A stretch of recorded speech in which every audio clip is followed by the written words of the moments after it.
Hello, and welcome to ALPS in Brief, the podcast that comes to you from the historic Florence building in beautiful downtown Missoula, Montana. I'm Mark Bassingthwaite, the risk manager here with ALPS, and today I thought we'd take a little time to talk about listening. You know, I've been blessed to have been married my absolute best friend in life, and she and I are very honest with each other and have some crazy and interesting and wonderful conversations. And at times, she will be, like I said, very direct and honest, and she'll say, Mark, you're just not listening. And she's right.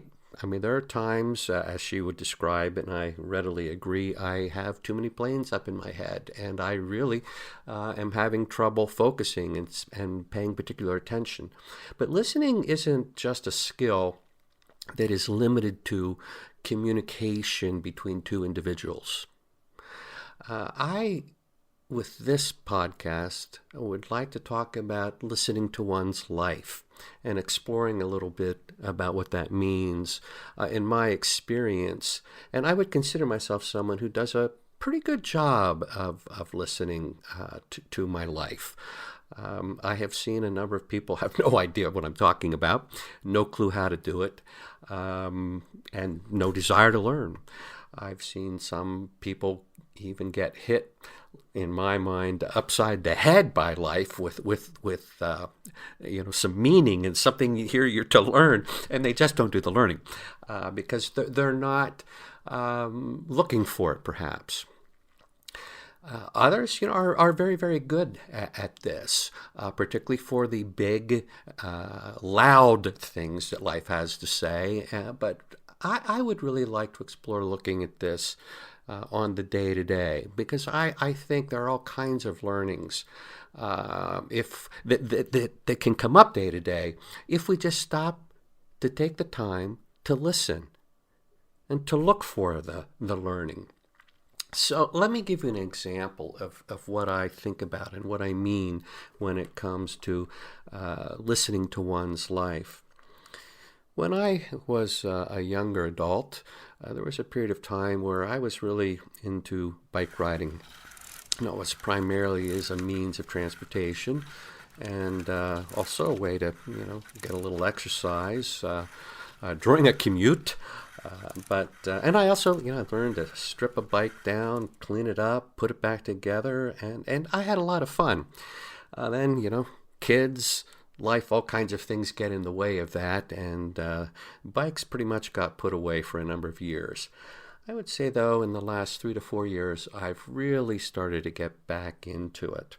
And I've really enjoyed it. I've been doing quite a bit of riding, both in the winter, sometimes because it's just too much snow here, you can't get out, in the club, in terms of stationary bikes. But boy, when spring's here, you tune the bike up a little bit, and you just get out and start riding. So let me use this example of bike riding and share some things about what bike riding says to me and what I take away from it. It has been a great workout. I've put on a lot of miles, and to me, it helps keep me in shape. I have found at times, the more I ride, sometimes some pickup trucks actually in the neighborhood, in particular as I work my way around or through the neighborhood, are just going slow and getting in the way, and there's some obstacles there, and I've learned to just ride around them in a very safe and responsible way. It's a lot of fun, to get out and ride, particularly when it's a beautiful day and I can take some really long rides. I've been known to go as much as 40 miles in a day, which for me, at 60, I think is a pretty good thing. But on the long rides, I need to remember, hey, take a phone, because, sometimes you need to call for help if you have a bike breakdown and you don't have on hand what you need to repair it, or if serious weather changes, just things happen. So it's helpful to have a phone. You take a little water because, it's important to stay hydrated. You always wear a helmet. Again, you never know what can happen. We have a number of bike trails in the area, and there's some bike tunnels that go under roads and areas where the paths dip down and go below railroad tracks and highways and things, and there's some pretty tight turns. I've learned to just approach with caution. Sometimes there's another bike coming at me, or somebody standing on a bridge fishing, or a little ice in that tunnel because it's still early in the season. And I just don't want to end up, flat on the ground and just, bruised up and bleeding from doing something stupid. I've learned, hey, when you have the wind at your back and boy, an open road, you shift up and you just take advantage of the support and you have fun riding at a top speed. And I really love that. Of course, at times, when circumstances change or conditions perhaps change, you might have an area with a lot of potholes or something, or you got a hill climb. You have to downshift. You have to adjust. To make the ride enjoyable, perhaps to not burn out.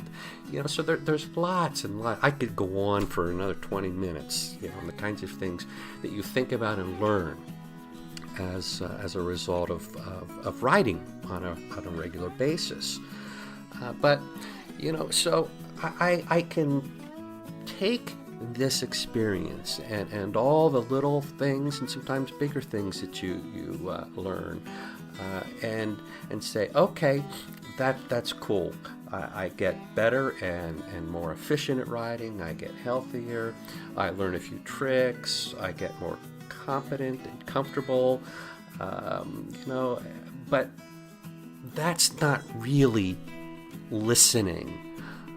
That's just observing and perhaps learning a few things along the way, but that's not really listening to what your life, what the experience can teach. So let's revisit some things and sort of apply it. I mean, that's the goal. You have to look for the learning, and you do that by listening, but now you also need to apply the learning to make for lack of a better description, perhaps a life lesson out of it. This is one of the things that, we have great kids, and they have all done so much. And it's what I'm about to share that I hear from them sometimes isn't unique to the kids. I've had other people say these kinds of things, but I like the context of young adults. We have 4 out of 5 in their 30s now. And sometimes, we'll be talking and we'll say, they'll say to us, why do you think you're right? Or we know more. We've experienced it. And I said, we just have perspective. We're just older. And there's things we've learned. Yeah, Dad, but you've never gone through this before or that before. You really don't know. And my response, I don't need to experience every little thing to have some insights into how something might play out. You kind of get where I'm going? So with that in mind, let me, again, revisit riding and share some thoughts about what I've learned as a response to riding over the last 3 or 4 years. And, I'm talking about now I'm riding 500, 600, 700 miles throughout the season, just outdoors. In fact, my goal this year, we'll see. I'm going to give it a shot, see if I can get 1,000 miles before winter hits. Wish me luck. That's a lot of riding. But so, one of the things that I've learned and that I really have taken to heart, I need to stay alert. And I never want to go full bore into a tight curve, because sometimes something unexpected really is just around the bend. Okay, now how do I apply that? What does that mean? And perhaps let's even talk about it in the context of a legal career. Well, when I think about this learning, here's just one example.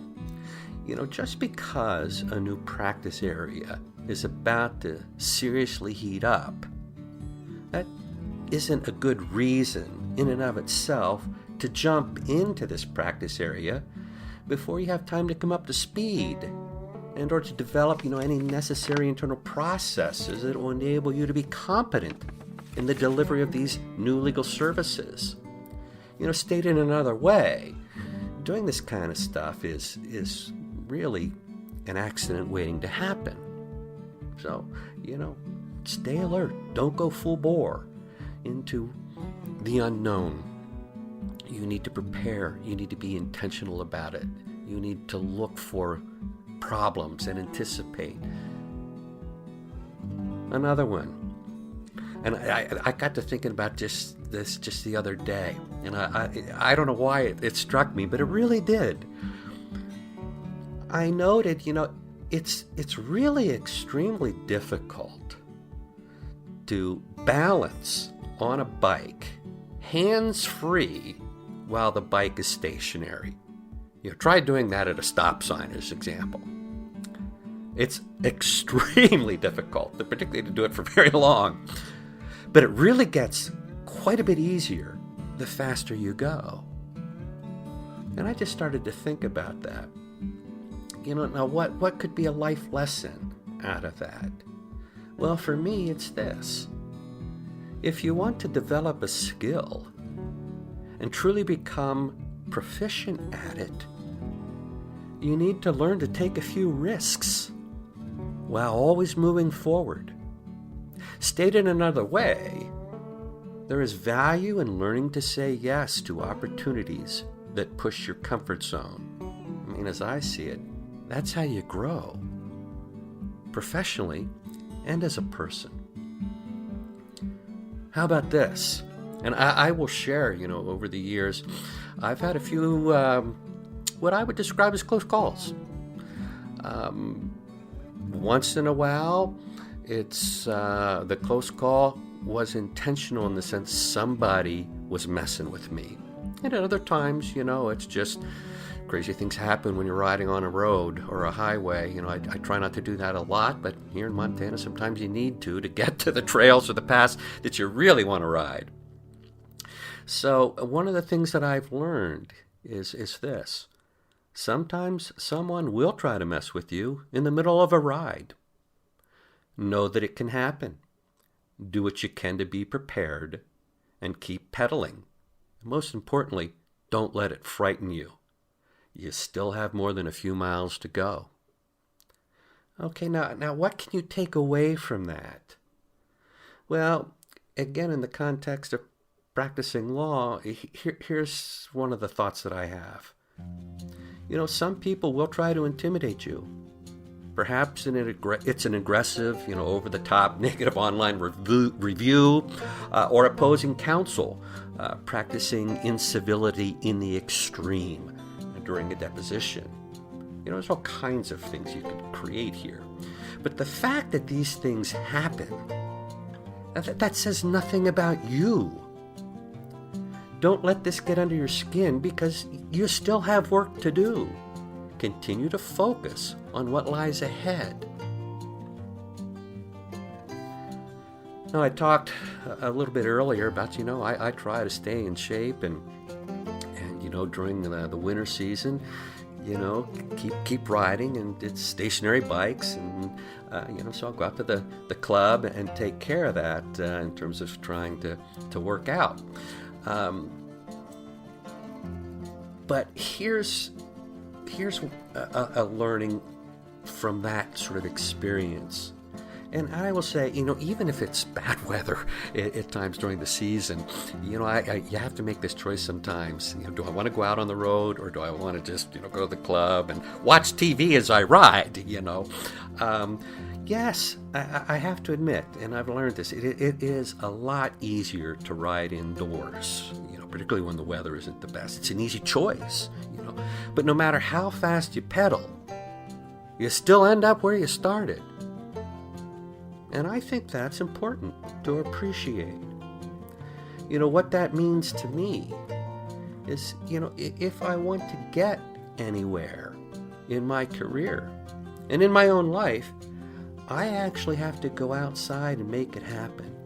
No one's going to do it for me. Here's another one that I like. And sometimes you'll see people, they just don't want to do this. And I get it. I do. I get it. But I'm a firm believer. Always wear a helmet. Because it's your head we're talking about, The place where you keep all your intellectual capital. Things like how to ride a bike and how to get back home. Why is that important, and what's the takeaway from here? What's the learning that life's trying to tell me with that insight?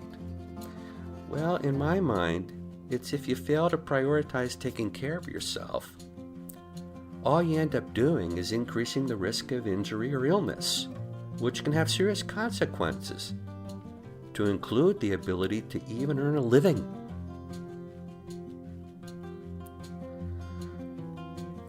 There are times when I will ride in circles, and what I mean by that, and it's not a negative, it's just I have a loop so that, if I have a little time over lunch, I can go out and I'm not pounding out, 10 miles out of town and back.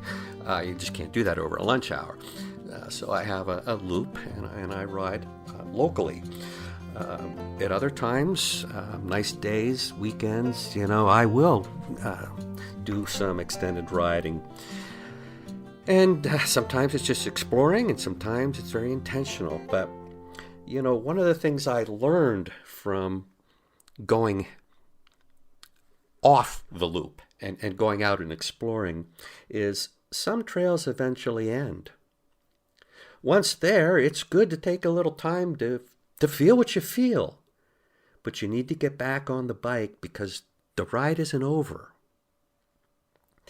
And, I start to think about that too.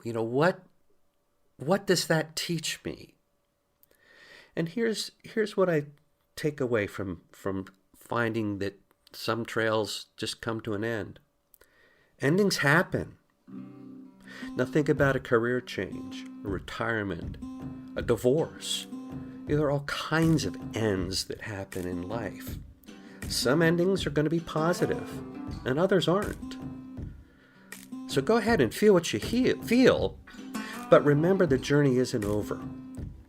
Sooner or later, you're going to have to decide what's next, figure out how to get there, and then start moving. So, the point of this whole short podcast is just to share a skill or an insight that is meaningful to me, that has been valuable to me in so many ways. Sometimes the learnings, the insights that come from practicing learning to listen to your life are small and perhaps inconsequential in some ways. One of the things I learned sort of in that genre is always have a rubber band with you. You'd be surprised how often the one thing I need to fix a minor problem is a rubber band. Comes in handy all the time. I think it should be on the list, The 3 things that you need in life are a good can of WD-40, some great duct tape, and some rubber bands. And you're good to go. But more often, the learnings are a bit more significant and can really help me keep focused, keep moving forward. So I guess I'll just leave it at that and share what I've been musing about, what I've been thinking about on rides in recent months, and encourage you. There's value in taking time to listen to what your life is saying, even if it's just a whisper. That's it, folks. I hope you found something of value today, and please don't hesitate to reach out anytime if there's any other topics you'd like to hear, if you just have a question or concern you would like to discuss. you may reach me at mbass, M-B-A-S-S, at ALPS, A-L-P-S, insurance.com. mbass at alpsinsurance.com. Thanks much. Have a good one. Bye.